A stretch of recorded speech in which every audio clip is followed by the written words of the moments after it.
बंदी छोड़ सतगुरु रामपाल जी महाराज जी की जय हो। परमेश्वर की सभी प्यारी आत्माओं को मुझ पवन दास का सत्साई और आप सभी सत्सेवक भाई बहनों का इस 1 घंटे के 8:30 से 9:30 बजे तक के लाइव संघ का समाधान में दास तहे दिल से शुक्रिया अदा करता है कि आप सभी पुण्यात्माएं जो परम पूज्य सतगुरु रामपाल जी महाराज जी के सेवक हैं, उनके दास हैं, उनके भगत हैं, आप जी के सहयोग से और सतगुरु रामपाल जी महाराज जी के आशीर्वाद से बहुत ही अच्छा रेस्पॉन्स परमेश्वर ने प्रथम एपिसोड का दिलवाया है। ये भी हम निवेदन करते हैं, हम प्रार्थना करते हैं, हम परमेश्वर को दंडवत बारंबार विनती करते हैं कि परमेश्वर हम सभी सत्सेवक भाई बहनों पे और जितनी भी साध संगत है परमेश्वर की, उन सब पे उनकी दया बरकरार रहे, बनी रहे। पुण्यात्माओं, लाइव संघ का समाधान के अंतर्गत परमेश्वर की सैकड़ों और हजारों की संख्या में आत्माओं को भरपूर लाभ मिल रहा है। उन्हें अध्यात्म की उन अनसुनी बातों का मालूम पड़ता है, उन्हें पता चलता है जिन बातों का केवल एक सच्ची साध संगति के तहत ही मालूम पड़ सकता है, अन्यथा बहुत मुश्किल है। तो आज ये हमारा लाइव संघ का समाधान का फेसबुक के ऊपर दूसरा एपिसोड है। तो पुण्यात्माओं, हम शुरुआत करते हैं आज के दूसरे लाइव संघ का समाधान के एपिसोड की।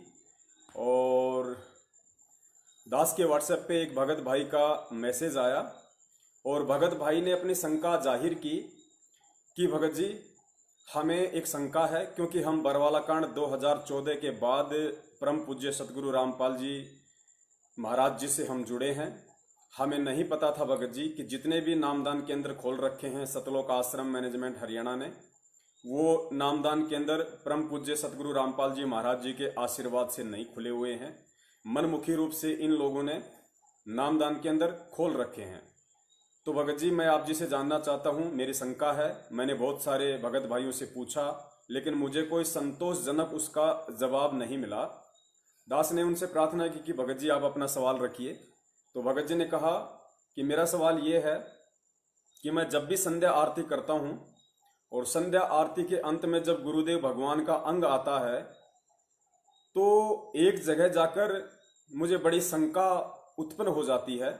मेरा मन भयभीत सा हो जाता है कि मैं इस वाणी को मैं कैसे बोलूं, या इस वाणी में मैं क्या बोलूं, या जैसी वाणी लिखी गई है मैं वैसा ही बोलूं। फिर भगत जी ने वाणी का जिक्र किया और कहा कि भगत जी, संध्या आरती के अंत में जो गुरुदेव भगवान का अंग है उसमें 2 चौपाइयां आती हैं। लास्ट की 2 चौपाइयां हैं। तो सेकंड लास्ट की जो चौपाई है, उस चौपाई में लिखा है कि तुम्हें कहाँ ढूंढ के लाऊं, मैं तड़प तड़प रह जाऊं, आप गए अमर स्थान, दई छोड़ तड़पती दासी। और उसके उपरांत भगत जी ने बताया कि भगत जी, फिर सबके अंत में जो चौपाई है कि स्वामी राम देवानंद आपकी घनी सतावे वो बाता, तेरा रामपाल अज्ञान किया सतलोक का वासी। तो भगत जी ने कहा कि मैंने जिस महापुरुष से नाम दीक्षा ली है, और जब मैंने उस महापुरुष के सत्संगों को गहनता से सुनना शुरू किया, तो मेरी अंतरात्मा से एक आवाज आई। मैंने अनुभव किया कि मेरे परम पूज्य सतगुरु रामपाल जी महाराज जी के अलावा इस दुनिया में कोई भी यदि इस दुनिया में कोई ज्ञानी है, कोई महाज्ञानी है, कोई तत्व ज्ञानी है, तो सिर्फ और सिर्फ मेरे परम पूज्य सतगुरुदेव जी यानी कि पूर्ण ब्रह्म परमेश्वर सतगुरु रामपाल जी महाराज जी ही हैं। तो भगत जी, संध्या आरती की उस चौपाई में मुझे बड़ी दिक्कत होती है। मैं बड़ी असमंजस की स्थिति में पड़ जाता हूं कि इस वाणी को मैं कैसे बोलूं। तो दास ने कहा कि भगत जी, परमेश्वर की दया से आज रात को 8:30 से 9:30 जब परमेश्वर दास को फेसबुक पर लाइव लेके आएंगे, तो आज आप जी की ही शंका का परमेश्वर उनके तत्व ज्ञान आधार से और सह सबूत जो है इस शंका का समाधान परमेश्वर करवाएंगे। तो पुण्यात्माओं, आज की जो शंका है, या यूं कह लीजिए कि आज का जो सवाल है भगत समाज का, वो यही है कि संध्या आरती के अंत की चौपाई में हम अपने पूज्य गुरुदेव को अज्ञानी कहकर कैसे संबोधित कर सकते हैं। तो इस चीज का क्या रीजन है, इसका क्या भेद है, ये आज परमेश्वर अपने तुच्छ सत्सेवक इस पवन दास पे दया करेंगे और दास सबूत आधारित प्रमाणों के साथ भगत समाज के सामने इसको प्रस्तुत करेगा। उससे पहले दास एक छोटी सी बात आप जी को बता देना चाहता है, क्योंकि इस शंका का समाधान सतलोक आश्रम मैनेजमेंट हरियाणा या किसी भी नामदान संचालक या कोऑर्डिनेटर के पास नहीं है और ना ही हो सकता है। वैसे तो परमेश्वर ने इसी शंका का समाधान आज से लगभग 2 साल पहले यूट्यूब पर वीडियो बनवाकर डलवा दिया था। चूंकि परमेश्वर के बच्चे हर जगह नहीं पहुंच पाते हैं, सारे प्रमाण सारे सबूत वो नहीं देख पाते हैं, तो परमेश्वर ने आज एक बार पुनः उन भगतजियों के माध्यम से अपने इस तुच्छ सत्सेवक पवन दास पे इस सेवा की दया की है। उससे पहले दास एक छोटा सा जिक्र करना चाहता है कि सतलोक आश्रम मैनेजमेंट हरियाणा और उनके पीछे लगे हुए जितने भी सेवादार लोग हैं, जो अपने आप को सेवादार कहते हैं, कोऑर्डिनेटर हैं, नामदान संचालक हैं, उन लोगों के पास इस तरह की शंकाओं का समाधान क्यों नहीं है। इसका रीजन केवल एक ही है, क्योंकि परमेश्वर की वाणी है कि सब सुमरे अपने अनुमाना तो गति लखी न जाई, कहे कबीर कृपया कर जन पर ज्यों की त्यों समझाई। यदि हर मनुष्य इस ज्ञान को अपने स्तर से सोचकर समझकर यदि अनुमान लगाता रहेगा, आइडियाज लगाता रहेगा, तो ये वाणियां कदापि समझ में नहीं आने वाली है। परमेश्वर इन वाणियों को समझने की सद्बुद्धि अपनी उसी आत्मा को बख्शीश करते हैं जो आत्मा सतगुरु को परमात्मा मानती है, उन्हें पूर्ण ब्रह्म परमेश्वर मानती है, उन्हें साक्षात कबीर परमेश्वर जी मानती है। तो सतलोक आश्रम मैनेजमेंट हरियाणा और परम पूज्य सतगुरु रामपाल जी महाराज जी के परिवार वालों ने, उनके भाई बंधुओं ने, काल लोक में जो उनकी पत्नी है, उनके बच्चे हैं, रिश्तेदार हैं, उन लोगों ने कभी भी उनको परमात्मा की दृष्टि से नहीं देखा। केवल उन्होंने संत रामपाल जी महाराज जी को रिश्तों के तराजू में ही आजीवन तोला, और यही वो कारण है कि वो सद्बुद्धि परमेश्वर उनको बख्शिश नहीं कर पाए जो सद्बुद्धि आज तक उनको आ जानी चाहिए थी। रीजन ये था कि सतलोक आश्रम बरवाला में एक दिल्ली से सुरेश दास जी हैं, जो पेशे से एडवोकेट हैं, वो क्रोथा कांड के मुकदमों को फेस कर रहे थे। लेकिन सतलोक आश्रम मैनेजमेंट बरवाला सुरेश दास जी को बहुत ही कम सहयोग करता था, डॉक्यूमेंट्री या फाइनेंशियली या कोई भी रीजन हो, वो उन्होंने ही बताया। उनसे बात हुई थी तो उन्होंने बताया कि एक समय जब मैं उन मुकदमों की पैरवी करके और आश्रम में आया तो मैं बड़ा परेशान था, क्योंकि मुझे किसी भी तरह का सहयोग उन क्रोथा कांड के मुकदमों को सॉल्व करने में सतलोक आश्रम मैनेजमेंट हरियाणा यानी परम पूज्य सतगुरु रामपाल जी महाराज जी के भाई महेंद्र जी, ट्रस्टी बलजीत जी या अन्य जितने भी जो गणमान्य व्यक्ति वहां पे समझे जाते थे, बलवान जाखड़ कह लीजिए, रामकुमार ढाका जी कह लीजिए, या अन्य सतगुरु रामपाल जी महाराज जी के इस काल लोक वाले रिश्तेदार, उन्हें सहयोग नहीं कर रहे थे। तो भगत जी दुखी हारे सतलोक आश्रम बरवाला में आए। उस समय परम पूज्य सतगुरु रामपाल जी महाराज जी डी गेट के अंदर जो हॉल है बहुत बड़ा सा, वहां पे उन्हीं व्यक्तियों के साथ बैठे हुए थे जिन व्यक्तियों का दास ने अभी अभी जिक्र किया है। यानी जिस समय सुरेश जी जो एडवोकेट थे वो सतलोक आश्रम बरवाला में एंटर हुए, सतगुरुदेव जी के पास में गए, तो उन्होंने देखा कि परम पूज्य सतगुरु रामपाल जी महाराज जी अपने छोटे भाई महेंद्र, ट्रस्टी बलजीत और रामनिवास छावला जो कि नजफगढ़ दिल्ली से हैं, रिटायरमेंट फौजी, अन्य 2-3 व्यक्ति और थे जो सतलोक आश्रम मैनेजमेंट बरवाला की कमान को संभालते थे। और उस सतलोक आश्रम बरवाला का जो मैनेजमेंट था उसके मुखिया थे, और उन्हीं व्यक्तियों से सुरेश दास जी दुखी थे। तो सतगुरुदेव जी चेयर पर बैठे हुए थे और बाकी जो व्यक्ति जिनका दास ने नाम गिनाया है वो सभी इर्द गिर्द ही बैठे हुए थे। सुरेश दास जी ने जाते ही परम पूज्य गुरुदेव को दंडवत प्रणाम किया और दुखी मन से परमेश्वर के चरणों में बैठकर कहा कि हे गुरुदेव, ये जितने भी व्यक्ति हैं जो यहाँ बैठे हुए हैं ये आपको परमात्मा नहीं मानते। उन्होंने दुखी होकर अपने मन की व्यथा सतगुरुदेव जी के सामने प्रकट की कि हे गुरुदेव, ये जितने भी व्यक्ति जो यहाँ बैठे हुए हैं ये आपको परमात्मा नहीं मानते। पुण्यात्माओं, आगे परम पूज्य गुरुदेव जी ने क्या शब्द उच्चारित किए आप उन्हें गहनता से समझने की कोशिश करें। परम पूज्य गुरुदेव जी ने कहा मालिक चेयर से अपने घुटनों पर हाथ रखते हुए खड़े हुए और दुखी मन से, जिस दुखी मन से सुरेश दास जी ने सवाल किया था, उसी दुखी मन से परम पूज्य गुरुदेव ने घुटनों पे हाथ रखकर खड़े होते हुए दुखी मन से कहा कि बेटा, आप तो परमात्मा मानने की बात कह रहे हो, ये लोग तो मुझे गुरु भी नहीं मानते। गुरुदेव ने कहा कि बेटा, आप तो परमात्मा की बात कर रहे हो, ये लोग तो मुझे गुरु भी नहीं मानते।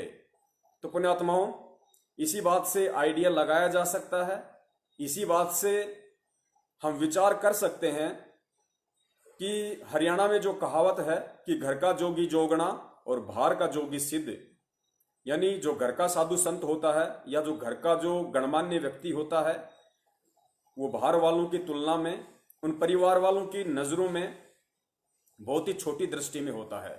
एक और कहावत है जो हम सभी जानते हैं कि दीपक तले सदैव अंधेरा ही रहता है, दीपक तले अंधेरा ही रहता है।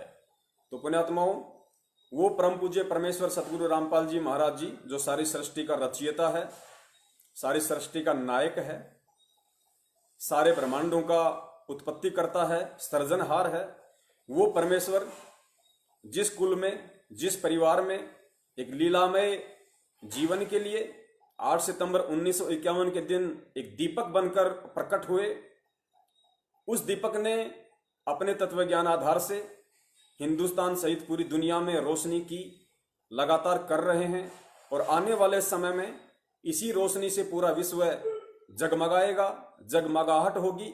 बाकी सभी रोशनियां, जितने भी साधु संत हैं, महात्मा, डेरे वाले हैं, वो सभी फीके पड़ने वाले हैं। तो दास का कहने का मतलब है कि जो दीपक बनकर वो परमेश्वर 8 सितंबर 1951 के दिन जिस कुल में, जिस परिवार में प्रकट हुए, उन लोगों के लिए ये कहावत सिद्ध हो गई कि दीपक तले सदा अंधेरा। यानी सतगुरु रामपाल जी महाराज जी का जो कलयुगी परिवार है वो आज भी अंधेरे में है, पहले भी अंधेरे में ही था और आगे भी, जहां तक दास को परमेश्वर ने जो सद्बुद्धि बख्शी है, अंधेरे में ही रहेंगे। पुण्यात्माओं, एक तरफ तो उन आत्माओं का ये अहोभाग्य है, बहुत बड़ा सौभाग्य है कि परमेश्वर जो साक्षात सारी सृष्टि का रचनहार है, वो उन आत्माओं के संपर्क में रहे, बचपन से संपर्क में रहे। और दूसरी तरफ उन्हीं आत्माओं का अहोभाग्य ना होकर दुर्भाग्य है कि वो आत्मा उस परमेश्वर को पहचान नहीं पाई, क्योंकि घर का जोगी जोगना और बाहर का जोगी सिद्ध, ये कहावत यूं ही नहीं कही गई। इस कहावत को चरितार्थ करने में लोगों ने सैकड़ों, हजारों, लाखों की संख्या में एग्जाम्पल अपनी आंखों से देखे हैं। उसके बाद समाज में यह कहावत प्रचलित हुई है कि घर का जोगी जोगना, बाहर का जोगी सिद्ध और दीपक तले सदैव अंधेरा ही रहता है। तो पुण्यात्माओं, अब हम उस भाई की शंका का पूर्ण परमेश्वर सतगुरु रामपाल जी महाराज जी के तत्वज्ञान आधार से समाधान करने की एक छोटी सी कोशिश करते हैं। परम पूज्य गुरुदेव मुझ नीच को सद्बुद्धि दें, मुझ नीच को ये समझाने की अपने भगत भाइयों को सद्बुद्धि प्रदान करें। तो पुण्यात्मा, वाणी दास आपको एक बार सुना देता है कि कौन सी वाणी के विषय में भगत जी ने कहा कि जब ये दो वाणियां मेरे कानों में गूंजती हैं तो एक शंका सी उत्पन्न हो जाती है। शंका का मतलब उन्हें समझ में नहीं आता कि इन वाणियों के समय मैं क्या करूं, मुझे क्या बोलना चाहिए या फिर ऐसे ही मुझे बोलना चाहिए। तो प्रथम वाणी जो भगत जी ने बताई थी, प्रथम वाणी ये वाली थी। तुम्हें कहाँ ढूंढ कर लाऊं, मैं तड़प तड़प रह जाऊं। तुम्हें कहाँ ढूंढ कर लाऊं, मैं तड़प तड़प रह जाऊं। अब गए अमर अस्थान, अस्थान दई छोड़ तड़पती दासी। आप गए अमर अस्थान, अस्थान दई छोड़ तड़पती दासी। मेरे भगवान, भगवान दियो काट काट की बात। सत साहेब, तो पुण्यात्माओं, पूर्ण परमेश्वर बंदी छोड़ सदगुरु रामपाल जी महाराज जी ने अनेकों युगों में विभिन्न देश काल और परिस्थितियों के अनुसार इस पृथ्वी पे प्रकट होकर अपना ज्ञान प्रचार किया है, अपनी वाणियों का फैलाव किया है। और परमेश्वर कहते हैं कि 33 अरब ज्ञान हम भाक्या, पर मूर्ख जीव को मर्म नहीं ला गया। यानी हमने 33 अरब ज्ञान इस पृथ्वी पे आकर दिया। कोई भाई ये ना समझे कि जब पूर्ण परमेश्वर कबीर साहब जी 650 साल पहले काशी में प्रकट हुए थे, 120 वर्ष तक उन्होंने एक लीला में जीवन जिया था। उन 120 वर्ष के जीवन में ही उन्होंने 33 अरब वाणियां बोली होंगी, बाकी होंगी नहीं। यहां परमेश्वर जी का जो कहने का आशय है वो ये है कि परमेश्वर जब भी, जिस भी युग में, जिस भी समय, एक लीला तो परमेश्वर सीधी सीधी कमल के फूल पर प्रकट होने की करते हैं हर युग में, क्योंकि वेदों में जो परमेश्वर की महिमा लिखी हुई है कि वो परमेश्वर माँ के गर्भ से उत्पन्न नहीं होता है, वो एक तालाब में, एक सरोवर में, एक विकसित कमल के फूल पर प्रकट होता है शिशु रूप में। एक निसंतान दंपत्ति उनको उठा ले जाते हैं और अपने बच्चे की तरह उनकी परवरिश करते हैं। तो चारों युगों में एक एक विधि से जो प्रकट होते हैं परमेश्वर शिशु रूप में कमल के फूल पर, वो लीला चारों युगों में केवल उन्होंने इसलिए करनी पड़ी, केवल वो इसीलिए करते हैं ताकि वेदों में जो परमेश्वर की महिमा का वर्णन है वो यथावत बना रहे, लोगों का विश्वास बना रहे, और जब कभी समय आए तो परमेश्वर के द्वारा लिखवाई गई वेदों की महिमा और साक्षात परमेश्वर ने यहाँ आके जो उदाहरण पेश किया है, यानी थ्योरी और प्रैक्टिकल दोनों मैच करें, दोनों के दोनों मेल करें, तो जीव को अच्छे से समझ में आ जाएगा कि परमेश्वर के क्या गुण होते हैं, परमेश्वर के क्या लक्षण होते हैं, परमेश्वर माँ के गर्भ से आता है या परमेश्वर स्वयंभू है, वह स्वयं प्रकट होता है। तो परमेश्वर की एक अन्य वाणी है कि साहिब से सतगुरु भय और सतगुरु से भय साध, ये तीनों गति एक है। मालिक की वाणी है कि साहिब से सतगुरु भय और सतगुरु से भय साध, ये तीनों गति एक है, गति कुछ अगम अगाध, ऐसी कुछ वाणी है परमेश्वर की। ये तीनों अंग एक हैं, गति कुछ अगम अगाध।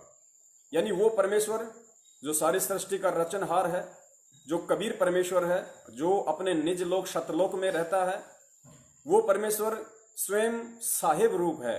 साहिब यानी परमात्मा, सुप्रीम। तो साहिब से सतगुरु है, साहिब रूप से वो परमात्मा जो उनका तेजपुंज का रूप है, शब्द रूप है, उस रूप को परमात्मा हल्का करते हुए इस पृथ्वी पे आते हैं, सतगुरु का रूप धारण करते हैं। साहिब से सतगुरु भय, फिर वो परमेश्वर सतगुरु रूप में ही एक सुयोग्य शिष्य की, एक भगत की, एक परम भगत की भूमिका भी करते हैं। क्यों करते हैं? क्योंकि जब उस परमेश्वर के जो शिष्य होंगे वो उस परमेश्वर को देख के और अपना आध्यात्मिक जीवन निर्वाह करें। अपने आध्यात्मिक जीवन पे हमें कैसे चलना है, हमें अपने गुरुदेव के प्रति क्या भाव रखने हैं, क्या भाव हमें प्रकट करने होते हैं, वो शिक्षा देने के लिए वो साहिब सतगुरु की भूमिका करता है। और सतगुरु की भूमिका में वो एक अच्छी आत्मा को अपना मुंह बोला सतगुरु धारण करके, गुरु धारण करके फिर एक उदाहरण पेश करता है कि एक भगत को अपने गुरुदेव के प्रति कैसा व्यवहार करना चाहिए, कैसा उसका आचार विचार होना चाहिए, अपने गुरुदेव के प्रति भगत की कैसी सोच होनी चाहिए, गुरुदेव के प्रति भगत की कितनी श्रद्धा होनी चाहिए, अपने गुरुदेव में कितनी आस्था होनी चाहिए। तो पुण्यात्माओं, ये जो वाणी आप जी ने अभी सुनी परम पूज्य गुरुदेव के मुख कमल से कि तुम्हें कहाँ ढूंढ के ले आऊं, मैं तड़प तड़प रह जाऊं, आप गए अमर स्थान दई छोड़ तड़पती दासी। तो पुण्यात्माओं, परम पूज्य गुरुदेव सतगुरु रामपाल जी महाराज जी ने 17 फरवरी 1988 के दिन ठीक उसी तरह एक लीला की, जैसे कि 650 साल पहले काशी में स्वामी रामानंद जी को कबीर साहिब जी ने अपना मुंह बोला गुरु बनाया था दीन दुनिया की नजरों में, दृष्टि में। ठीक उसी तरह 17 फरवरी 1988 को उस पूर्ण ब्रह्म परमेश्वर कबीर साहिब जी ने, जो कि आज 8 सितंबर 1951 के दिन भारत की पवित्र भूमि पर गांव धनाना जिला सोनीपत हरियाणा में प्रकट हुए थे, एक लीला में जीवन उन्होंने जिया।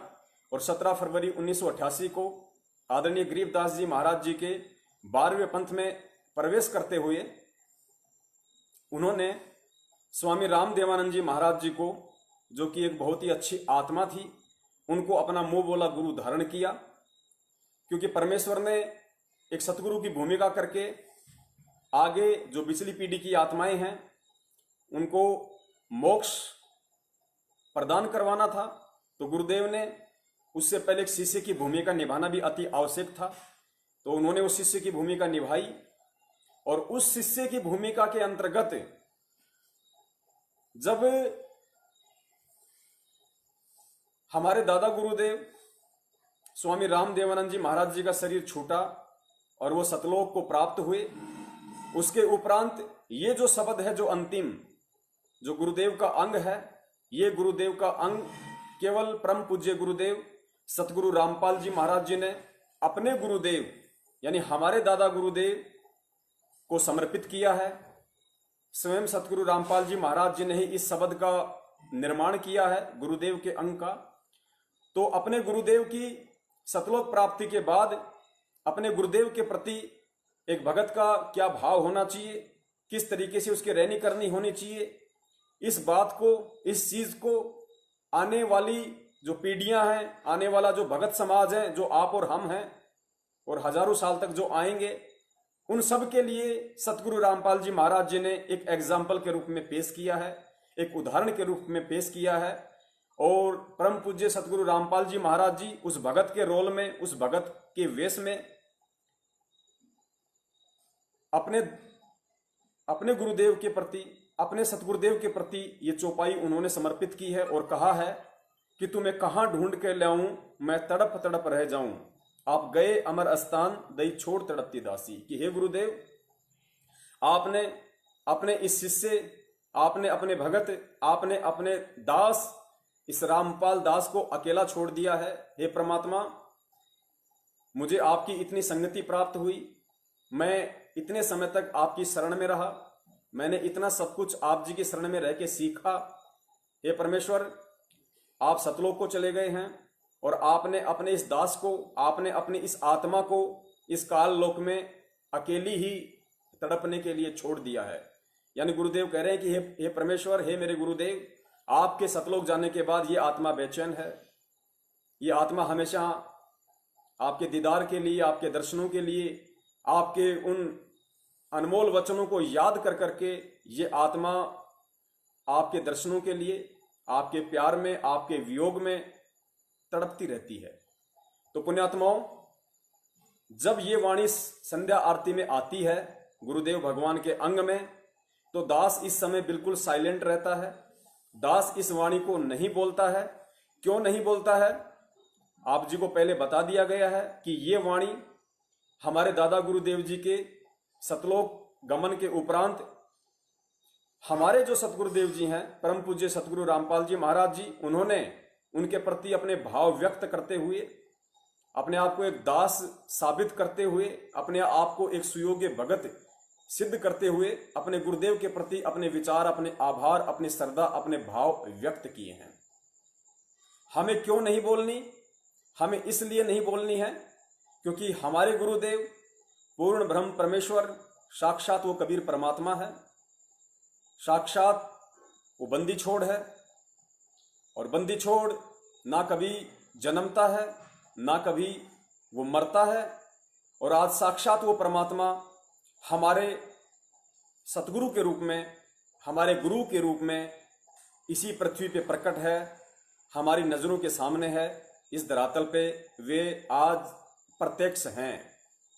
तो हम ये नहीं कह सकते कि तुम्हें कहां ढूंढ के लाऊं, मैं तड़प तड़प रह जाऊं, आप गए अमर स्थान दई छोड़ तड़पती दासी। पुण्यात्माओं, जो गुरु हमें मिला है, जो सतगुरु हमें मिला है, वो अविनाशी है, स्वयंभू है, अजरो अमर है। वो किसी भी देश काल परिस्थिति में ना मरता है, ना जन्म लेता है। उसकी अपनी मौज होती है, वो क्या विधि अपनाए, कौन सी वो लीला करे, क्या लीला वो दिखाए। तो ये वाणी हम यूज यहाँ नहीं कर सकते क्योंकि हमारे गुरुदेव हमारी आंखों के समक्ष हैं, हमारे सामने हैं। और हम तो उनसे बारंबार यही विनती करेंगे, हम उनसे बारंबार यही दंडवत प्रार्थना करेंगे कि हे गुरुदेव, आप जी ने एक सुयोग्य शिष्य की भूमिका करते हुए और अपने गुरुदेव के प्रति जो आभार व्यक्त किया है, हे परमेश्वर, हमें वो मौका ना मिले। हे गुरुदेव, आपके इस शरीर में रहते सहते हम नीचों का शरीर छूट जाए, हम नीचों को सतलोक की प्राप्ति हो जाए। हमें परमात्मा आप जी ऐसा सौभाग्य प्रदान करना, ताकि हमें ये वाणी या फिर इस तरह की कोई भी वाणी बोलने का मौका ही ना मिले। पुण्यात्माओं, इसके बाद में जो दूसरी वाणी है, जो भगत जी ने जिसका जिक्र किया कि भगत जी इसके अलावा जो दूसरी वाणी है, उस वाणी को बोलते समय मैं बिल्कुल चुप हो जाता हूं, मुझे समझ में नहीं आता कि मैं क्या करूं। वाणी आप जी को एक बार सुना देते हैं। स्वामी राम देवानंद दाता, आपकी गणी सताव वो बाता। स्वामी राम देवानंद दाता, आपकी गणी सताव वो बाता। तेरा राम पाल अज्ञान किया सतलोक का वासी। तेरा राम पाल ज्ञान किया सतलोक का वासी। मेरे गुरुदेव भगवान भगवान दियो काट काट की पास। सत्साई पुण्यात्माओं, दूसरी चौपाई ये थी जो अभी आप जी ने सुनी कि स्वामी राम देवानंद जी दाता, आपकी घनी सतावे वो बाता। तेरा राम पाल अज्ञान किया सतलोक का वासी। पुण्यात्माओं, इस वाणी के सरलार्थ से पहले दास आप जी को एक छोटा सा परम पूज्य गुरुदेव का वीडियो सुनाएगा 40 सेकंड का, जिसमें यह साबित होता है कि परम पूज्य गुरुदेव जो साहिब हैं, साहिब से जो एक सतगुरु की भूमिका करते हैं, जो आज हमारे सतगुरु बनकर वो भूमिका निभा रहे हैं। उसके बाद वो एक शिष्य की भूमिका करते हैं, जो कि 17 फरवरी 1988 को दादा गुरुदेव जी के शरण में आकर उन्होंने निभाई, दुनिया को दिखाई।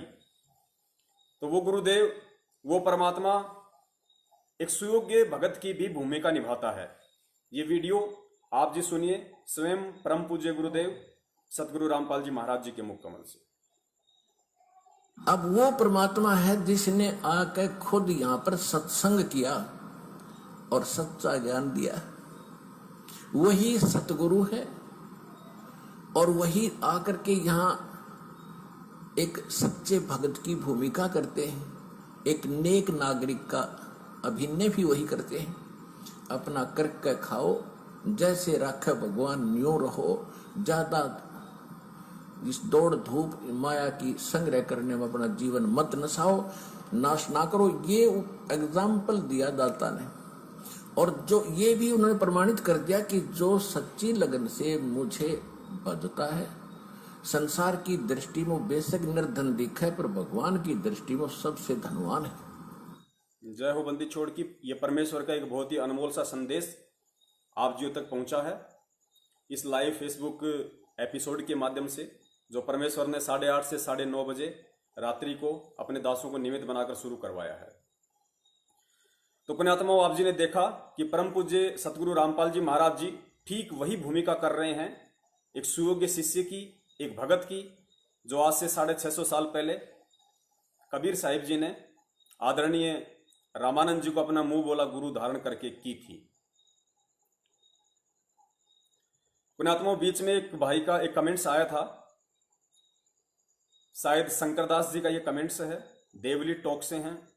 शंकरदास जी ये कहना चाह रहे हैं, या उनकी ये शंका है, शंकरदास जी कहना चाह रहे हैं कि भाई हमने तो गुरुदेव जी के मुख कमल से ये भी सुना है कि हमें आदरणीय गरीबदास जी महाराज जी की वाणियों में फेरबदल नहीं करना है। ये उनके आदेश थे, हमें उनकी किसी भी वाणी में फेरबदल नहीं करना है। पुण्यात्माओं, बिल्कुल सही बात है, सवाल होने चाहिए। इसीलिए परमेश्वर ने दया करके ये लाइव शंका समाधान का प्रोग्राम रखवाया है। और हमने पहले ही कहा था कि जितनी हमें परमेश्वर सद्बुद्धि देंगे और जितना हमें सही सही ज्ञात होगा, उतना हम अवश्य बताएंगे। पुण्यात्माओं, शंकर जी की बात बिल्कुल जायज है, मैं उनके सवाल का सम्मान करता हूं। उनकी भावनाओं का मैं सम्मान करता हूं, तो बीच में थोड़ा सा इस टॉपिक पे भी जिक्र करना अति आवश्यक है।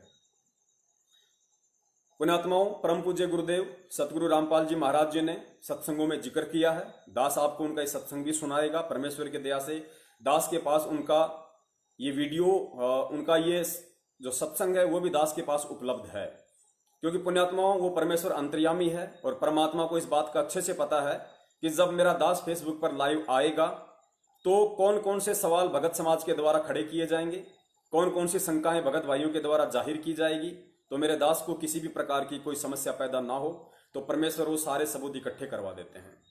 पुण्यात्माओं, पहले सुनिए आप जी वो ऑडियो जो शंका हमारे शंकर दास जी ने व्यक्त की है।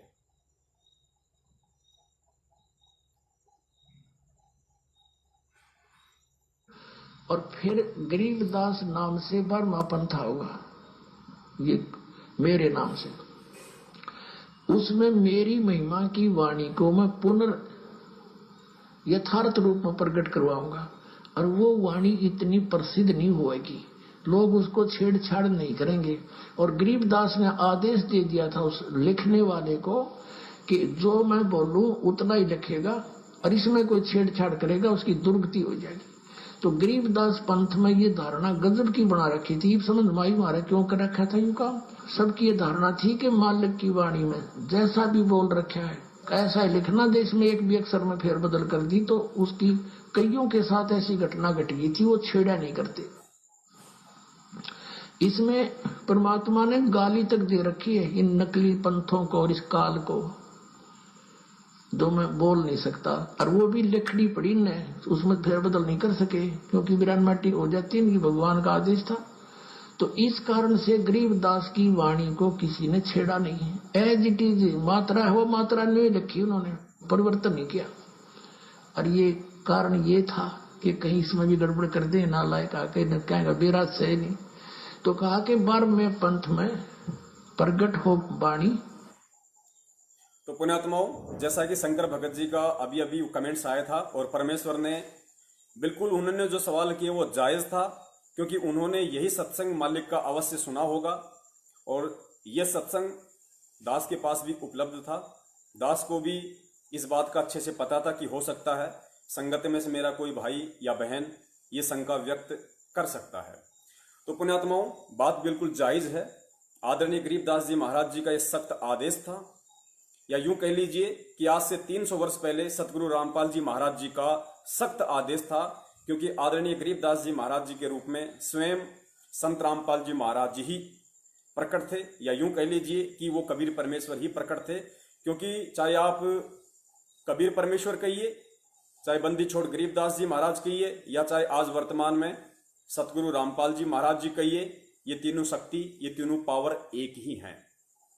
रूप अलग थे, देश काल और परिस्थिति के अनुसार ज्ञान देने का उनका तरीका भिन्न भिन्न था, बाकी तीनों शक्ति एक ही थी। तो परमेश्वर का ये स्वयं का ही आदेश हम मान के चलते हैं, ये स्वयं उस परमात्मा का ही आदेश था कि मेरे द्वारा लिपिबद्ध करवाई गई वाणियों में कोई भी छेड़छाड़ ना करे, और ना ही होने चाहिए, वरना दुर्गति होंगे ही होंगी। और आदरणीय गरीबदास जी महाराज जी के पंथ में सतगुरुदेव जी ने बताया, नाम मुझे ध्यान नहीं आ रहा, लालदास जी था या कोई और था या कोई भगत था, उन्होंने कुछ छेड़खानी की थी, तो गुरुदेव ने बताया कि उसको अधरंग मार गया था। उसके बाद में सभी के अंदर ये भय उत्पन्न हो गया कि जैसी वाणी है गरीबदास जी महाराज जी की वैसी ही लिखनी है, मात्रा में भी हेर फेर नहीं। और ये क्यों, ये गुरुदेव ने बता ही दिया, क्योंकि यदि वो परमात्मा ऐसा आदेश दे के नहीं जाते, और यदि वो झटका उस समय उन आत्माओं को नहीं देते, और यदि उस समय के आत्माओं में भय उत्पन्न नहीं होता, तो जिस प्रकार 650 साल पहले कबीर परमेश्वर ने आदरणीय धर्मदास जी के माध्यम से जो कबीर सागर को लिपिबद्ध करवाया था, और कालांतर में नकली कबीर पंथियों ने मनमुखी रूप से जैसा उन वाणियों को समझा, अपने अनुभव अनुसार उनमें फेरबदल किया, तो परमात्मा ने इसी दृष्टिकोण से कि आज संत गरीबदास जी के रूप में जो मैं ये इस वाणी को लिपिबद्ध करवा रहा हूं, ये वाणियां 300 साल बाद, सन 1997 के बाद जो बिजली पीढ़ी की हंस आत्माएं आएंगी, और जब मैं जाऊंगा उस समय, तो यही वो मुख्य वाणियां होंगी, यही वो भक्ति का आधार होगा जो उन पुण्यात्माओं को मैं मेरा मोक्ष मार्ग समझाऊंगा। तो इस दृष्टिकोण से, ताकि इसमें कोई फेरबदल ना हो, बिल्कुल सही बात है। पुण्यात्माओं, जिस भगत भाई ने संध्या आरती की लास्ट की 2 चौपाइयों में शंका व्यक्त की है और दास सतगुरुदेव जी की दी हुई बुद्धि से जो समाधान उसका करने जा रहा है, उसमें कोई फेरबदल नहीं है, किसी भी प्रकार की फेरबदल नहीं है। आप जी निसंकोच रहिए। दास पिछले लगभग 4 वर्षों से इन्हीं वाणियों का उच्चारण कर रहा है जो आप जी के समक्ष अब रखने जा रहा है। इसका सबूत आप जी को दिया जाएगा, क्योंकि परमेश्वर कहते हैं शंका सूल बबूल हैं। यदि जब तक भगत की शंकाओं का समाधान नहीं होगा तो कांटे की तरह चुभती रहेगी, आत्मा में वो बात सटीक, वो एग्जाम्पल फिट नहीं बैठेगा। पुण्यात्माओं, आदेश केवल आदरणीय गरीबदास जी महाराज जी की वाणियों में फेरबदल ना करने का है। जहां तक गरीबदास जी महाराज जी की वाणियां हैं, लिपिबद्ध हैं, उन वाणियों में छेड़खानी ना करने का आदेश है। तो पुण्यात्माओं, ये जो गुरुदेव का जो अंग है, ये आदरणीय गरीबदास जी महाराज जी के सदग्रंथ से नहीं लिया गया है।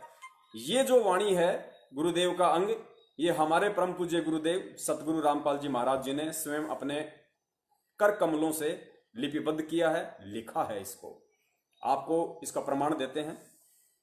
और परमेश्वर ने इसको क्यों छोड़ा, आप देखिए।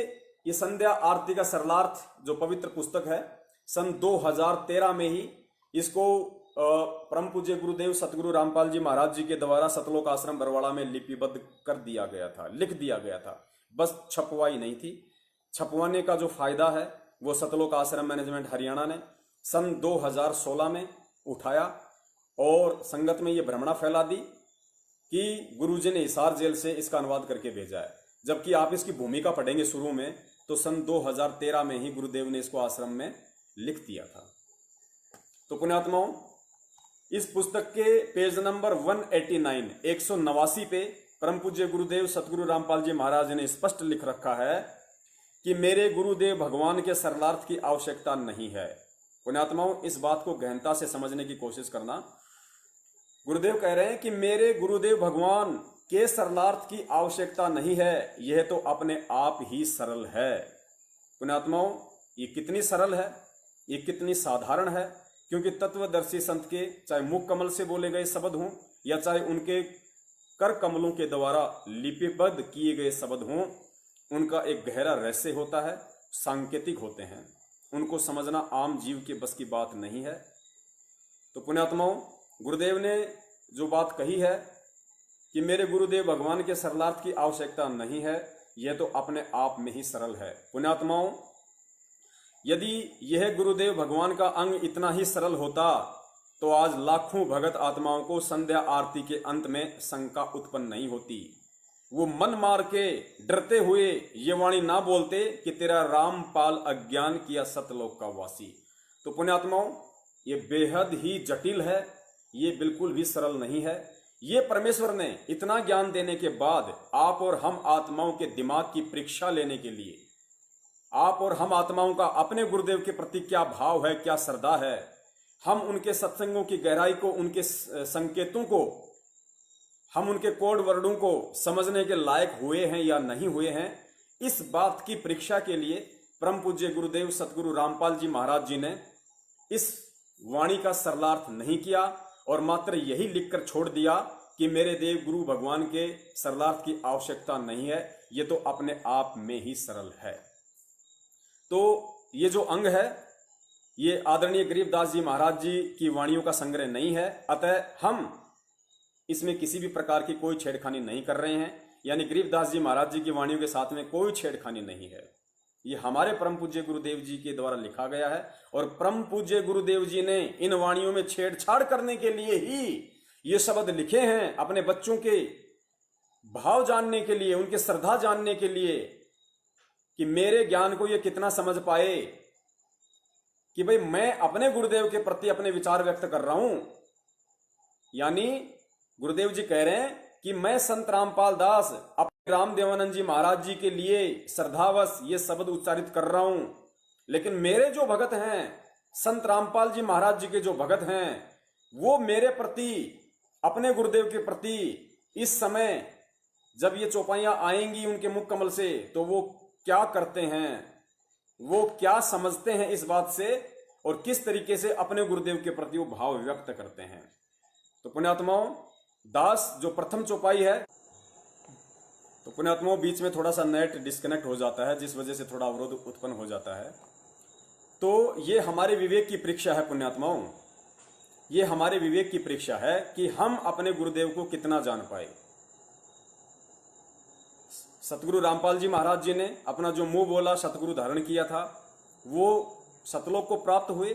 तो उनके वियोग में एक संदेशा देने के लिए भगत समाज को और अपने गुरुदेव जी के प्रति क्या भाव होने चाहिए, क्या श्रद्धा होनी चाहिए, उस बात को जग जाहिर करते हुए, उस बात को प्रदर्शित करते हुए आप और हम आत्माओं के लिए ये सतगुरुदेव जी की तरफ से आदेश है, ये निर्देश है कि तुमने क्या करना है। तो पुण्यात्माओं, दास उस वाणी के समय बिल्कुल चुप रहता है, क्योंकि मेरे जो गुरुदेव हैं वो स्वयं साक्षात कबीर परमात्मा हैं। वो आज इस पृथ्वी पे प्रकट हैं। उनकी मर्जी, वो 1 सेकंड में सतलोक चले जाते हैं, 1 सेकंड में वहां से वापस भी आ जाते हैं, अन्य लोकों में भी चले जाते हैं। उनकी मौज, उनकी मर्जी। वो राजा हैं, वो शहंशाह हैं, वो जगत गुरु हैं, वो तत्वदर्शी हैं, वो सारे ब्रह्मांडों के पिता हैं, मालिक हैं। उनकी मर्जी पुण्यात्माओं। तो किसी भी देश काल परिस्थिति में वो मरते नहीं हैं, वो जन्मते नहीं हैं। तो इस वाणी का यूज इस कलयुग की बिचली पीढ़ी वाले हम जीव आत्माएं यदि करती हैं तो ये हमारी अज्ञानता का प्रमाण होंगी। फिर आगे कहा गया कि तेरा रामपाल अज्ञान किया सतलोक का वासी।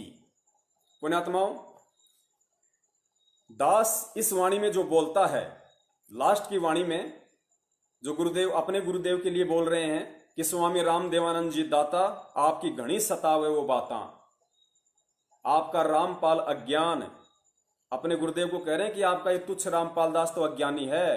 पुण्यात्माओं, सर्वज्ञानी होने के बावजूद, महाज्ञानी होने के बावजूद वो परमेश्वर अपने गुरुदेव के समक्ष अपने आप को छोटा साबित कर रहा है, प्रदर्शित कर रहा है। इसको कहते हैं असली भगत की भूमिका। जो भूमिका परमेश्वर अपने हाथ में लेते हैं, जो रोल, जो एक्टिंग वो दुनिया का सबसे बड़ा कलाकार अपने हाथ में लेता है, उसको 1000% पूरा करता है। लोग धोखे में रह जाते हैं कि एक्टिंग कर रहा है या असलियत में कर रहा है। पुण्यात्माओं, एक फिल्म बनाने के लिए एक प्रोड्यूसर एक एक्टर को एक नकली रोल 2 करोड़ रुपए में उसको खरीदता है, और उस 1 करोड़ 2 करोड़ रुपए के लिए वो एक्टर अपनी पूरी जान झोंक देता है कि ये 3 घंटे की फिल्म कहीं बर्बाद ना हो जाए, कहीं ये मार्केट में पिट ना जाए। तो पुण्यात्माओं, विश्व की सबसे बड़ी जो आध्यात्मिक फिल्म है वो परम पूज्य सतगुरु रामपाल जी महाराज जी, इस सदी के जो महान नायक हैं, वो आए हुए हैं, प्रकट हैं ये फिल्म बनाने के लिए। वो भगत का रोल भी कर रहे हैं। तो पुण्यात्माओं, सारे रोल वो परमेश्वर स्वयं ही करता है। बीच में थोड़ा नेट फिर से डिस्कनेक्ट हो गया था, जिस वजह से दास थोड़ा सा डिस्टर्ब हो गया। तो पुण्यात्माओं, दास एक बार अपना नेट चालू कर लेता है। अभी तो दूसरे भगत जी का था, चलने दो भाई। तो पुण्यात्माओं, दास इस वाणी में जो शब्द उच्चारित करता है परमेश्वर के द्वारा दी गई सद्बुद्धि से, ज्ञान आधार से, वो ये उच्चारित करता है कि सतगुरु रामपाल जी दाता। कुछ भी बोल सकते हैं, परमेश्वर को हम किसी भी उच्चतम शब्द से अलंकृत कर सकते हैं। बंदी छोड़ सतगुरु रामपाल जी दाता, स्वामी रामपाल जी दाता, सतगुरु रामपाल जी दाता, पूर्ण परमेश्वर सतगुरु रामपाल जी दाता। हम कोई भी अलंकृत शब्द, उपमात्मक शब्द जो परमेश्वर के लिए यूज किए जाते हैं, जो शुद्ध होते हैं, सर्व शक्ति युक्त होते हैं, हम कोई भी शब्द शुरुआत में उनके लिए यूज कर सकते हैं। तो दास जो यूज करता है वो ये करता है कि सतगुरु रामपाल जी दाता आपकी घनी अमोलक बातां। दास ये नहीं कहता कि आपकी घनी सताव है वो बातां, क्योंकि हमारे परमेश्वर साक्षात पृथ्वी पे प्रकट हैं। अनमोल ज्ञान उन्होंने हमें दे दिया, सताने का कोई जिक्र ही पैदा नहीं होता। हमें तो खुशी होनी चाहिए, जो आदरणीय गरीबदास जी महाराज जी ने कहा था, खुशी जाहिर करते हुए कि हम सूते चादर ताण, हमें कोई टेंशन नहीं, कोई फिक्र नहीं, हमें सच्चा भगवान मिल गया, सच्चा सतगुरु मिल गया, उस सतगुरु के रूप में सच्चा भगवान मिल गया। तो खुशी जाहिर करते हुए हमें यह कहना है कि सतगुरु रामपाल जी दाता आपकी घनी अमोलक बातां, अमोलक, ये परमात्मा आपकी इन वाणियों का कोई मोल नहीं है, इनका कोई मूल्य नहीं लगाया जा सकता। ये अनमोल वाणियां अमोलक हैं। सतगुरु रामपाल जी दाता, आपकी घनी अमोलक बातां, आपका पवन दास अज्ञान, करना सतलोक का वासी। आपका पवन दास अज्ञान, आप जी जो भी भाई बहन है अपना स्वयं का नाम यूज कीजिए और फिर कहिए कि करना सतलोक का वासी या करियो सतलोक का वासी, कि हे परमेश्वर, हे बंदी छोड़ सतगुरु रामपाल जी महाराज जी, आपका ज्ञान, आपकी वाणियां इस दुनिया में अनमोल है, अमोलक हैं, उनको कोई काट नहीं सकता, उनको कोई मिटा नहीं सकता, उनसे ऊपर बढ़कर कोई ज्ञान नहीं दे सकता। आप शुद्ध स्वरूप हो, हे परमेश्वर, आप सर्वशक्तिमान हो। हे परमेश्वर, ये आपका छोटा सा 2 कौड़ी का जीव पवन दास आप जी से विनती करता है, ये महाअज्ञानी पवन दास आप जी के चरणों में बारंबार विनती करता है कि हे परमेश्वर, इस दास को भी सतलोक भेजने की दया करना। तो वाणी यही बोलते हैं कि सतगुरु रामपाल जी दाता, आपकी घनी अमोलक बातां, आपका पवन दास अज्ञान, करियो सतलोक का वासी। तो पुण्यात्माओं, इस तरह फिर ये वाणी संपूर्ण हो जाती है और अपने सतगुरुदेव जी के प्रति हमने हृदय से जो भाव प्रकट करने थे वो प्रकट हो जाते हैं और इसी से परमेश्वर प्रसन्न होंगे, इसी से परमेश्वर खुश होंगे। और यही वो कारण था जिस परमेश्वर ने शुरुआत से लेके इस पुस्तक में नित्य नियम का पूरा अनुवाद किया। कहीं भी ये नहीं कहा कि इस अंग के अनुवाद की कोई आवश्यकता नहीं है। फिर असुर निकंदन रमैणी संपूर्ण अनुवाद किया, कहीं भी ये नहीं कहा कि इसका अनुवाद करने की आवश्यकता नहीं।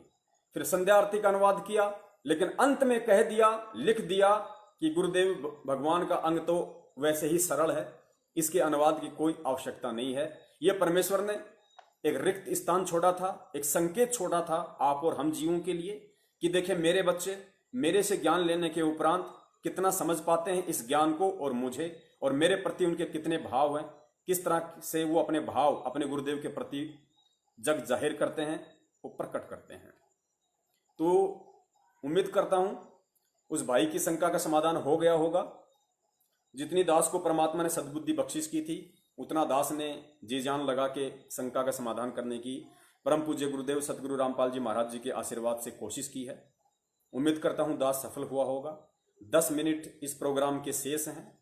कुछ वाणियां आप जी को परमेश्वर की ओर सुनाते हैं, जिससे कि हम भगत आत्माओं का जो विश्वास है वो सतगुरुदेव जी के ऊपर, इस भक्ति मार्ग के ऊपर दृढ़ होगा कि हमें जो सतगुरु मिला हुआ है, जो गुरु मिला हुआ है, वो कोई साधारण जीव नहीं है, स्वयं साक्षात कबीर परमेश्वर हैं। सुनिए, परमेश्वर अपने आप को छुपाते हुए कितने संकेत कर रहे हैं कि 12वें पंथ में परमात्मा खुद ही आए, लेकिन वो अपने आप को छुपाते हैं। एक संकेत दे दिया परमात्मा ने ये कहकर कि अपने आप को छुपाते हैं। यानी सतगुरु रामपाल जी महाराज जी जो कहते हैं कि परमात्मा ना आए तो इस दास को भेज दिया, तो वहां छुपा गए अपने आप को इस वाणी के अनुसार। ये संकेत है गुरुदेव का उन ज्ञानी आत्माओं के लिए जिन्हें सतगुरु की चाह है, जिन्हें सतलोक की चाह है। और एक दूसरी वाणी में तो परमात्मा ने तोड़ पाड़ दिया, पुण्यात्माओं तोड़ ही पाड़ दिया, स्पष्ट बोल दिया परमेश्वर ने। तो पहले सुनिए ये वाणी जिसमें परमेश्वर कह रहे हैं कि परमात्मा अपने आप को छुपाते हैं।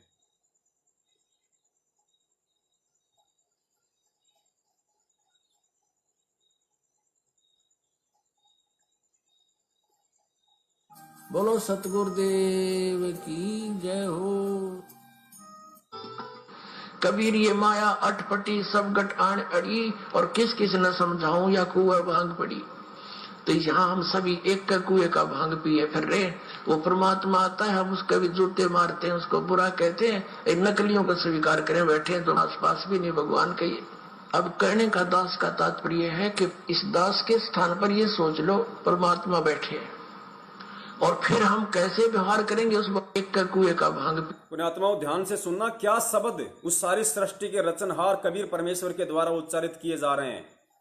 गुरुदेव कह रहे हैं कि ये सोच लो कि इस दास के स्थान पे, इस रामपाल दास के स्थान पे वो कबीर परमात्मा बैठा है।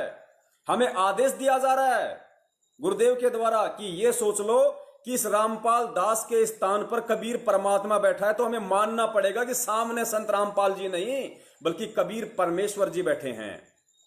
तो हमें ये हृदय से मानना पड़ेगा।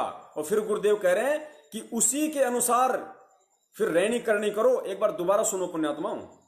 रहे वो परमात्मा आता है, हम उसके भी जूते मारते हैं, उसको बुरा कहते हैं, इन नकलियों को स्वीकार करें बैठे हैं तो आसपास भी नहीं भगवान के। अब कहने का दास का तात्पर्य है कि इस दास के स्थान पर ये सोच लो परमात्मा बैठे हैं, और फिर हम कैसे व्यवहार करेंगे उस भगवान से जिसके लिए हम तड़प रहे हैं। ऋषियों ने शरीर गाल दिए। गुरुदेव कह रहे हैं कि ये सोच लो कि इस दास के स्थान पे परमात्मा बैठे हैं कबीर जी, और फिर तुम कैसा व्यवहार करोगे जिस भगवान की प्राप्ति के लिए ऋषि मुनियों ने शरीर गाल दिए। तो पुण्यात्माओं, ये संकेत है उन आत्माओं के लिए जो 8 सितंबर 2020 को उनका जन्मदिन मनाकर बहुत बड़ी महाभूल कर चुकी हैं, अपने आध्यात्मिक जीवन की सबसे बड़ी गलती कर चुकी हैं इतना ज्ञान लेने के बाद। परमेश्वर कह रहे हैं कि ये सोच लो कि इस दास के स्थान पे कबीर परमात्मा बैठे हैं, फिर तुम्हारी कैसी रहनी करनी होगी। अरे जिन पुण्य आत्माओं ने हृदय से ये मान लिया, गुरुदेव के इस सत्संग को आदेश बनाकर, उनके मुख कमल से उच्चारित वाणी को उनका आदेश मानकर कि ये मान लो कि इस दास के स्थान पे परमात्मा बैठा है, फिर कैसा व्यवहार करोगे। पुण्यात्माओं, जिस आत्मा ने ये मान लिया कि मेरे गुरुदेव के स्थान पे कबीर परमात्मा बैठा है, तो पुण्यात्माओं, कबीर परमात्मा का कभी जन्मदिन नहीं मनाया जाता है। गुरुदेव कह रहे हैं फिर तुम कैसा व्यवहार करोगे। यानी कबीर परमात्मा बैठे हैं गुरुदेव के स्थान पे, तो कैसा व्यवहार करोगे, जन्मदिन मनाओगे या प्रकट दिवस मनाओगे। पुण्यात्माओं, काल भगवान के साथ परमेश्वर का जो वचन था, उस वचन के अनुसार परमात्मा खुलकर नहीं बताएगा कि I am God, I am Kabir, I am the supreme power of the universal. ये नहीं बताएगा वो परमेश्वर कभी भी, लेकिन सत्संगों में संकेत स्पष्ट कर दिए परमेश्वर ने। और जिस आत्मा की इन संकेतों को समझने की भी बुद्धि नहीं खुली, वो आत्मा समझ लो अभी बहुत कच्ची है, सतलोक जाने के लायक नहीं है। उसको कोई भी भ्रमित कर सकता है। और उन आत्माओं को 8 सितंबर 2020 के दिन एक पीला पर्चा निकालकर, उससे पहले उन आत्माओं से उस अविनाशी परमात्मा का जो सतगुरु रामपाल जी महाराज जी के स्वरूप में स्वयं विद्यमान है, उनका जन्मदिन मनवाकर उनसे आध्यात्मिक जीवन की सबसे बड़ी भूल करवा डाली। संत रामपाल जी महाराज जी का सन 2020 में जन्मदिन मना है। सन 2020 में जन्मदिन मना है, जबकि संत रामपाल जी महाराज जी है कहां। क्या कोई बताएगा कि संत रामपाल जी महाराज जी है कहां? कहां है संत रामपाल जी महाराज, और आपने किनका जन्मदिन मनाया है? अगर संत रामपाल जी महाराज जी होते और यदि आप उनका जन्मदिन मनाते, तो इस दास को कोई ऑब्जेक्शन नहीं होता, कोई पीड़ा नहीं होती, कोई दुख दर्द नहीं होता कि मेरे भाइयों को किस तरह काल भगवान सूक्ष्म चाल के माध्यम से ठग रहा है। संत रामपाल जी महाराज कहां हैं? सुनिए कबीर परमेश्वर जी के मुख कमल से। लोक अनामी जावेगी वहां, कोई ना मिले चौबारे, आत्मा और परमात्मा वहां कोई ना रहते न्यारे। लोक अनामी जावेगी वहां, कोई ना मिले चौबारे, आत्मा और परमात्मा वहां नहीं रहते न्यारे। अब सुनना कि संत रामपाल जी महाराज जी कहां बैठे हैं। कहां है संत रामपाल जी महाराज जी, और आप लोगों ने किनका जन्मदिन मनाया है 2020 में, किनका जन्मदिन मनाकर मां भूल की है। परमेश्वर कह रहे लोक अनामी जावेगी वहां कोन्या मिले चौबारे, आत्मा और परमात्मा वहां कोन्या रहते न्यारे। अब संत रामपाल जी महाराज जी कहां बैठे हैं, अब सुनिएगा।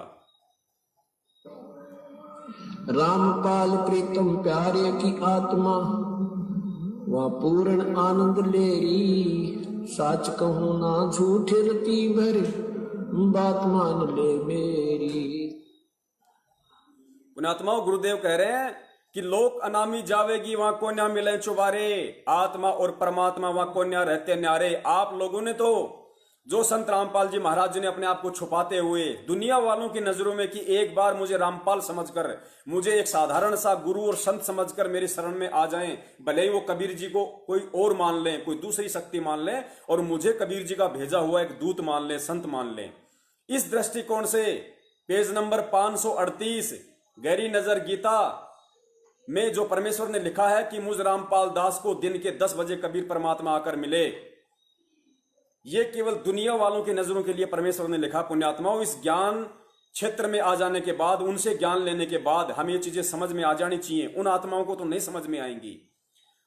ठीक है, तो पुण्यात्माओं, यदि आप मानते हो, यदि उस सीधी सीधी भाषा के अनुसार जो गुरुदेव ने उस पुस्तक में लिखा हुआ कि मुझे कबीर परमात्मा आकर मिले, अर्थात उनका कहने का मतलब है कि मुझे तो उसी समय उस कबीर परमात्मा ने, रामपाल जी को तो उसी समय कबीर परमात्मा ने सतलोक भेज दिया था, उसके बाद उनके रूप में स्वयं विराजमान है। तो उस वाणी के अनुसार, उस शब्द के अनुसार भी आप लोग बहुत बड़ा धोखा खा गए। उस शब्द की यदि आप मानो तो उस शब्द में कहा जा रहा है कि लोक अनामी जावेगी वहां कोन्या मिले चुबारे, आत्मा और परमात्मा वहां कोन्या रहते न्यारे। फिर कहते हैं रामपाल प्रीतम प्यारे की आत्मा वहां पूर्ण आनंद लेरी, साच कहूं ना झूठ रती बर बात मान ले मेरी। कबीर परमेश्वर कह रहे हैं संत रामपाल जी के स्वरूप में कि रामपाल प्रीतम प्यारे की आत्मा तो उस अनामी लोक में पूर्ण आनंद ले रही, और साच कहूं ना झूठ रती भर, क्योंकि परमेश्वर सत्य ही कहता है, बात मान ले मेरी। तो पुण्यात्माओं, 1997 में आप लोग मानते हो कि संत रामपाल जी महाराज जी की आत्मा को सतलोक भेज दिया, उसके बाद से स्वयं कबीर परमेश्वर हैं।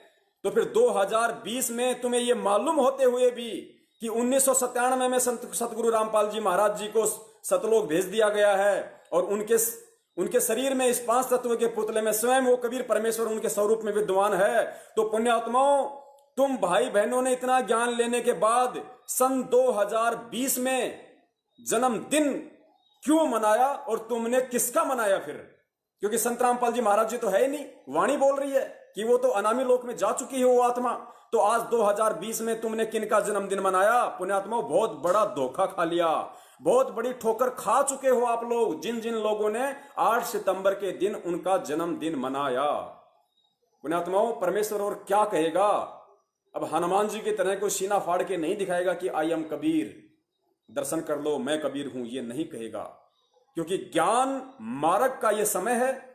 अगर परमात्मा ने यूं चमत्कार दिखाकर, अगर इसी तरह अज्ञानतावश परमात्मा ने लेके जाना होता तो 650 साल पहले ही ले जाता परमात्मा। उस समय तो हम इतने विकारी और दुराचारी भी नहीं थे।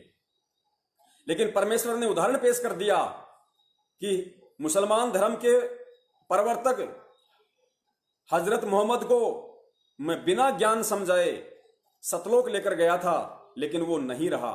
सतलोक नहीं, मिन्नी सतलोक लेके गए थे उसको परमात्मा। सतलोक तो उसी आत्मा को लेके जाएंगे जो वहां जाने के लायक होगी।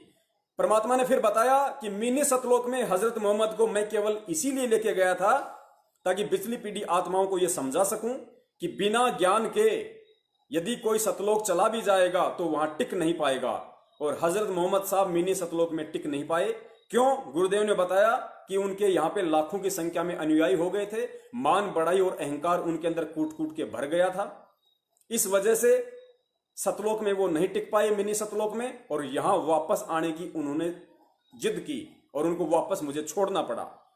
तो पुण्यात्माओं, ये पिछली पीढ़ी का समय परमेश्वर ने हम आत्माओं को शिक्षित करके, विज्ञान देके, हमें केवल ज्ञान आधार से सतलोक ले जाने के लिए आए हैं, ये चमत्कार दिखा के नहीं। और पुण्यात्माओं, आप लोगों ने 2020 में फिर किसका जन्मदिन मना लिया? अरे एक आत्मा के 2 पति होते हैं। पुण्यात्माओं, लाइट चली गई है, दास मोबाइल की ऑन करता है। तो पुण्यात्माओं, दास को लगता है टाइम भी हो गया होगा, इसीलिए हो सकता है परमेश्वर ने कि भाई 1 घंटा बहुत होता है, इससे ज्यादा का समय उचित नहीं है, क्योंकि ये तो लगातार चलना है सतगुरुदेव जी की दया से। तो हम कोशिश करेंगे कि हम 1 घंटे तक ही रहें, क्योंकि पुण्यात्माओं दास थोड़ा भावित हो जाता है, क्योंकि परम पूज्य गुरुदेव ने इतने अकाट्य सबूत दे रखे हैं अपने दास को। दास से रहा नहीं जाता कि सारा सब कुछ आज ही खोल के बता दूं मेरे भाई बहनों को, लेकिन मालिक की जो मर्जी, हमें तो उनके अनुसार ही चलना पड़ेगा। तो दास की ये गलती थी, जो दास 9:30 से शायद ऊपर हो चुके हैं, दास ने हिमाकत की। तो दास अपने परम पूज्य गुरुदेव सतगुरु रामपाल जी महाराज जी से इस दुस्साहस के लिए, इस घटिया कर्म के लिए दास उनसे दंडवत क्षमा याचना मांगता है। और परमेश्वर दया करें, आज का जो टॉपिक था, आज की जो शंका थी, वो परमेश्वर ने पहले ही पूरी करवा दी है, उसका समाधान परमात्मा ने करवा दिया है। दास निवेदन करेगा आप सभी भाई बहनों से, जितना हो सके, जहां जहां हो सके, आप जी इस वीडियो को शेयर करें, ताकि वो परमेश्वर की पुण्य आत्माएं जो अभी आध्यात्मिक ज्ञान से अनभिज्ञ हैं, क्योंकि सतलोक आश्रम मैनेजमेंट हरियाणा के द्वारा खाली जल्दबाजी में अपने धार्मिक धंधे के विस्तार के लिए जल्दबाजी में खाली उनको नाम दीक्षा दिलवा दी जाती है ताकि ज्यादा से ज्यादा लोग जुड़ेंगे तो फिर पैसा आएगा, ज्योति के नाम पे, पाठ के नाम पे, दान के नाम पे। उनका स्वार्थ है केवल भगत समाज से पैसा ऐंठना। उनका ये कोई मकसद नहीं है कि लोग इस ज्ञान से परिचित हों, क्योंकि गुरुदेव ने तो हजारों बार कहा है कि पुण्यात्माओं, इस ज्ञान को एक बार सुनो, 100 बार सुनो, 1000 बार सुनो, डीवीडी ले लो, चिप ले लो, पुस्तकें पढ़ो, और जब तुम्हें संपूर्ण ये ज्ञान हो जाए अच्छी तरीके से, उसके बाद ही तुम नाम दीक्षा लो। कोई जल्दबाजी नहीं है। जिस दिन से तुम ये ज्ञान सुनना शुरू कर दोगे, जिस दिन से आप ये पुस्तक पढ़ना शुरू कर दोगे, उसी दिन से वो परमात्मा कबीर जी आपके साथ है। आपका बाल विवाह का नहीं होने देगा। यदि बाल विवाह का हुआ तो आपके हित में होगा, दोबारा से आपको मानव जन्म देगा। तो घबराने की कोई जरूरत नहीं है। आप जी पहले ज्ञान को आधार बनाइए, ज्ञान को समझिए। फिर गुरुदेव ने कहा कि नाम दीक्षा लेने के बाद यदि आपको जरा सा भी शंका, जरा सी भी किसी भी प्रकार की कोई शंका या त्रुटि अपने गुरुदेव में या इस आध्यात्मिक मार्ग में नजर आती है, तो फिर गुरुदेव ने कहा कि तुम परमात्मा की शरण से दूर हो जाओगे, तुम्हारा नाम खंडित हो जाएगा। तो मैनेजमेंट को इन बातों की कोई परवाह नहीं है। उन्हें केवल जल्दबाजी में नाम दीक्षा दिलवाकर अपना धार्मिक धंधा आगे से आगे जो है बढ़ाते रहना है। और हमारी ये कोशिश रहेगी कि उन पुण्यात्माओं तक जो जल्दबाजी में या किसी हारी बीमारी के कारण या किसी देखा देखी के कारण या संपूर्ण ज्ञान ना होकर अच्छी तरीके से परमेश्वर के सत्संगों को आधार ना बनाकर जो इन नामदान केंद्रों से, इन फर्जी नामदान केंद्रों से जो आत्माएं जुड़ रही हैं, उन आत्माओं तक ये हमारे शंका समाधान के लाइव वीडियो ज्यादा से ज्यादा जाएं। इसके लिए दास प्रार्थना करेगा, आप जी जितना हो सके उतना शेयर करें। हमें ना किसी से डरना है, ना हमें किसी से घबराना है, क्योंकि परमेश्वर कहते हैं कि संत सोई जो भय ना आणे। गुरु जी कहते हैं भगत सोई जो भय ना आणे, यानी भगत वो होता है जिसके हृदय में जरा सा भी भय नहीं होता है, क्योंकि भगत हमेशा सत्य के रास्ते पे चलता है और सत्य के रास्ते पे चलने वाले के साथ में सत्यवादी परमात्मा होता है, और जिसके साथ परमात्मा होता है उसको भय नहीं होना चाहिए। बंदी छोड़ सतगुरु रामपाल जी महाराज की जय हो। सत साहेब।